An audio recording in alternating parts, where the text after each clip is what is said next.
जुम्मे का स्पेशल वजीफा है महबूब को दिल में बसाने का, कदमों में गिराने का नहीं। जितने पॉजिटिव अल्फाज चुनेंगे और पॉजिटिव अल्फाजों का चुनाव अपनी जिंदगी में करेंगे ना, उतनी आपकी वाइब सराउंडिंग पॉजिटिव रहेगी। ये बात मेरी याद रखें। जब से 13 साल की थी तब से अब तक लेके मैं एक ये वजीफा कर रही हूँ जो कि बहुत मुजर्रिब है।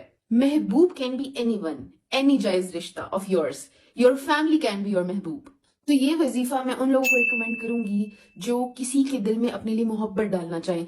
This can be any one, your mother, your father, जायज रिश्तों की बात मैं कर रही हूँ, बहन भाई, मियाँ बीवी। इवन तो मैंने तो ये वजीफा, मैं आपको क्या बताऊं, मैंने हर एक उस बंदे के लिए ये वजीफा किया जो मुझ पे प्यारा है, प्यारा था।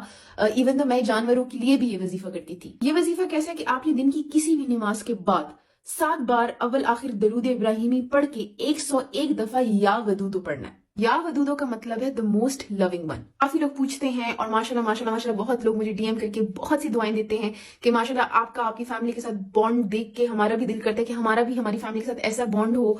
और ये कैसे बिल्ड किया जाता है। तो एक तो मैं कहूंगी मेरी मामा की तरबियत है, दूसरा अल्लाह ताला के इस नाम की बरकत है। जब मैंने पहले ये वजीफा शुरू किया था तो मैंने ये वजीफा अपने अम्मी अबू के लिए शुरू किया था। मैं उनके दिल में अपनी और मोहब्बत पैदा करना चाहती थी, तो मैं ये वजीफा पढ़ के उन पे फूंकती थी। अगर मुझे कुछ बनाना होता था तो मैं खाने पे फूंक देती थी ओवरऑल घर के लिए। तो मैंने ये वजीफा अपने वालिदैन की मोहब्बत के लिए किया था।